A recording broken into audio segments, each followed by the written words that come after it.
of Jungle Jim.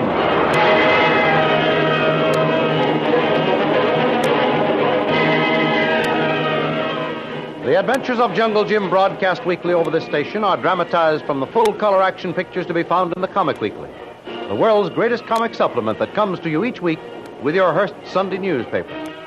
Join the 11 million adults and 6 million youngsters who make their weekends more enjoyable reading the world's greatest comic and adventure pictures by the world's best artists featured in every issue of the Comic Weekly. Insist on the Sunday newspaper that brings you the Comic Weekly.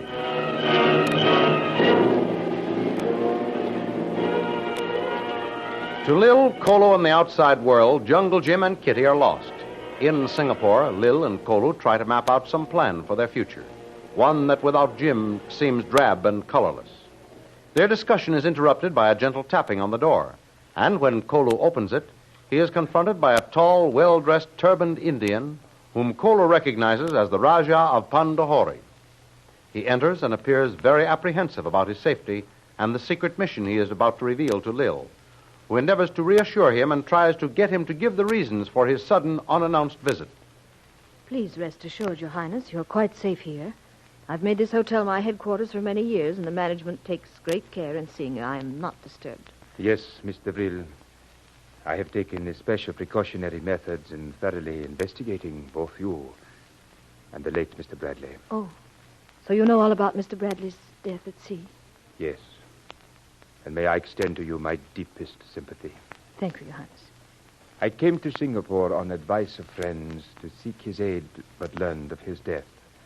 Being informed that you were here and perhaps still carrying on the splendid service that you and Mr. Bradley had instituted, I decided that you could be of great service to my cause, Mr. Brill. I see.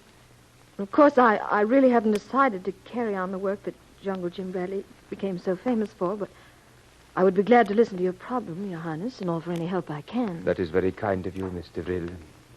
First, let me assure you my cause is a worthy and honorable one, although beset with great danger, possibly death. Well, I'm used to such warnings, Your Highness. Death must come to us all at some time. My whole life has been lived dangerously, so please proceed with your problem. Thank you. This particular problem has international complications, and the peace and welfare of the Northwest Territory of India depends upon the successful fulfillment of my mission.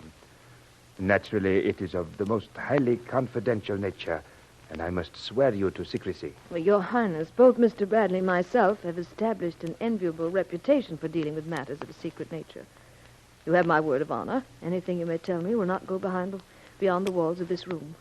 That also goes for my right-hand man, Kolu, here. Very well, Mr. Brill. I will proceed with my story. My uncle, His Royal Highness, the Maharaja of Lakmid and Pandahori, rules these two rich, powerful provinces in northwest India.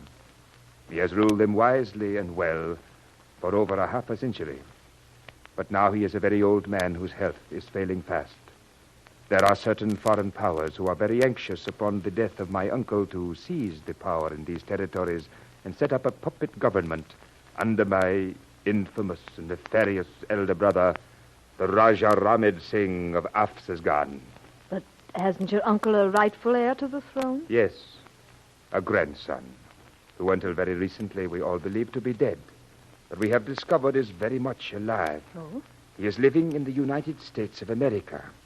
He is with the old nurse and governess who rescued him when his father and mother and a party of friends perished in a railway wreck and fire 16 years ago. Pardon. That was the work of Ramid Singh and his men who tried to kill the Maharaja after murdering his rightful heirs.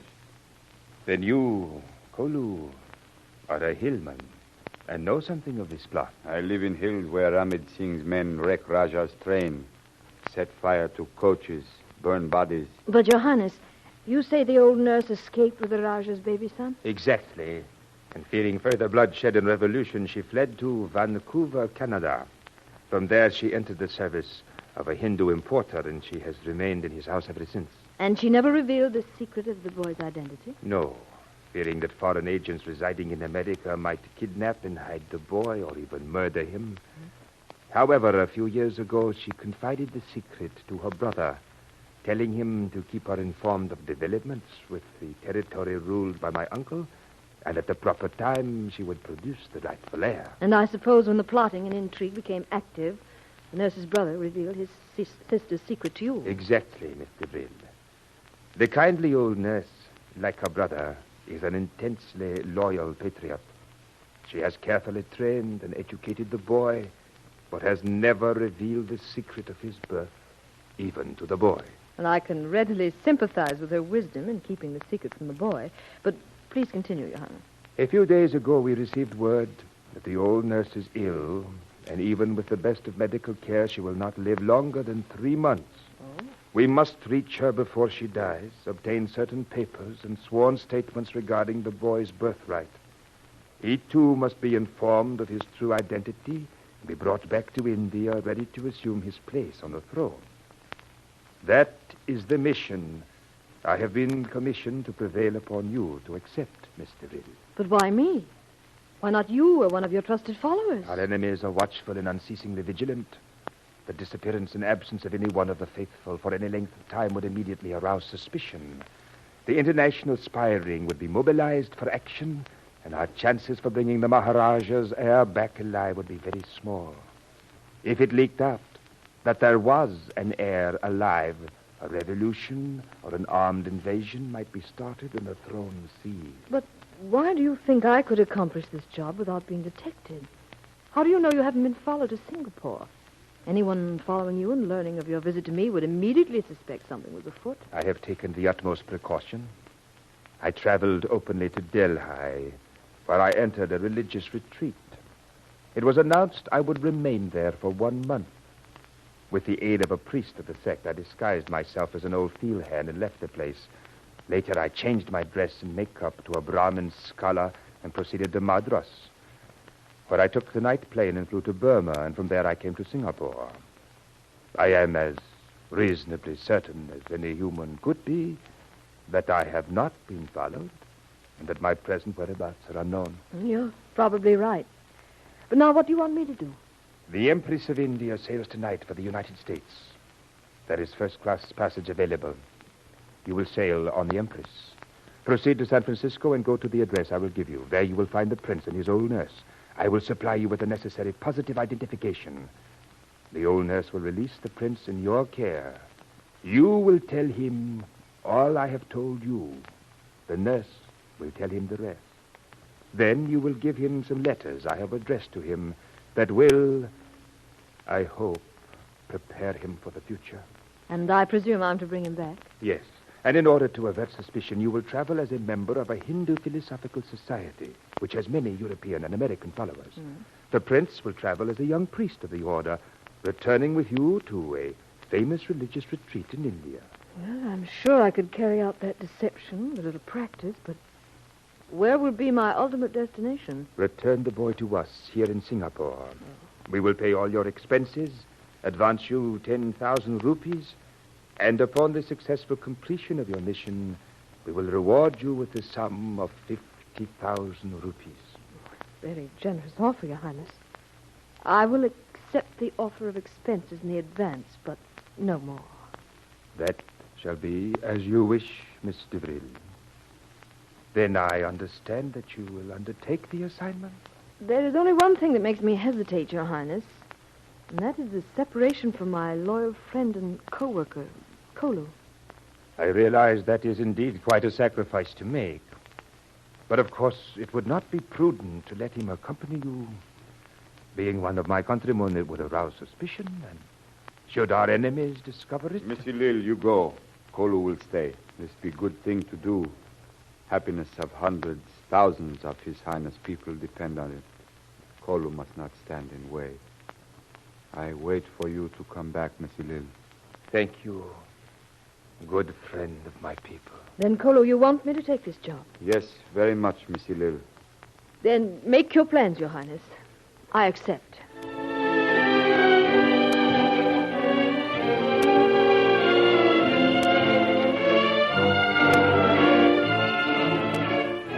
Late that afternoon, Lil boards the big liner at a Singapore pier, taking her sorrowful leave of Kolu and promising to write him often from the States. Lil's final picture of Kolu is one of unutterable sadness. For Kolu, left alone for the first time in years without Jim or Lil, his small world is shattered almost beyond repair.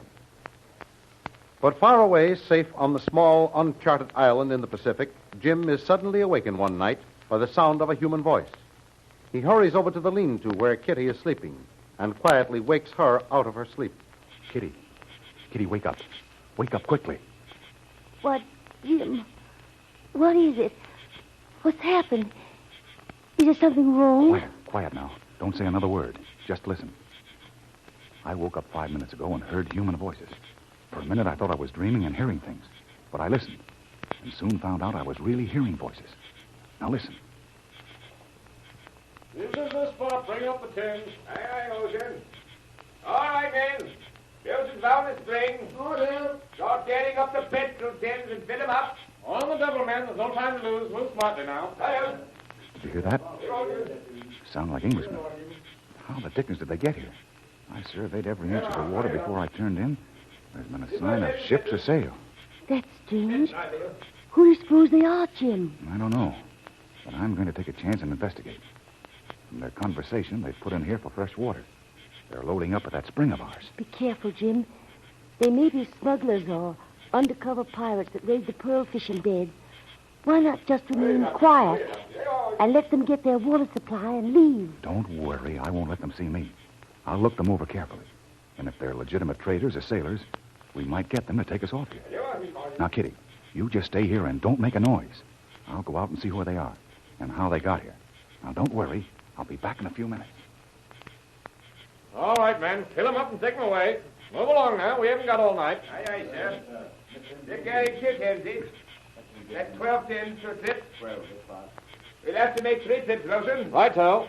36 tins ought to fill the tanks. As soon as you get the first 12, load your boat and take them out. Right, sir. But be sure to put them in easy and spread the tins around. Aye, aye. That rubber boat safety in the middle. Aye, aye, sir.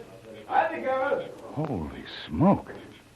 No wonder I didn't see them approach this evening. Why, they came in a submarine.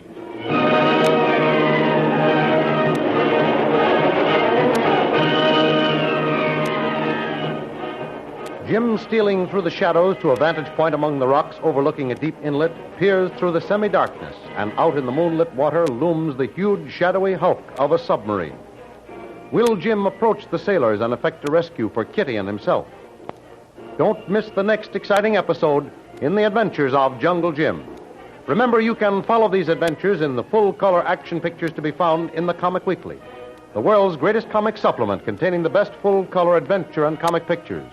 Remember, no other comic supplement can give you the top names of Cartoonland like the all-star favorites to be found in the Comic Weekly.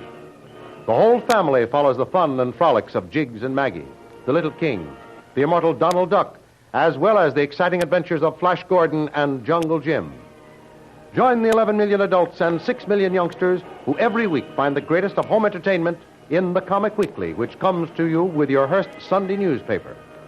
More thrilling radio adventures of Jungle Jim will be heard at the same time next week over the same station. Be sure to tune in.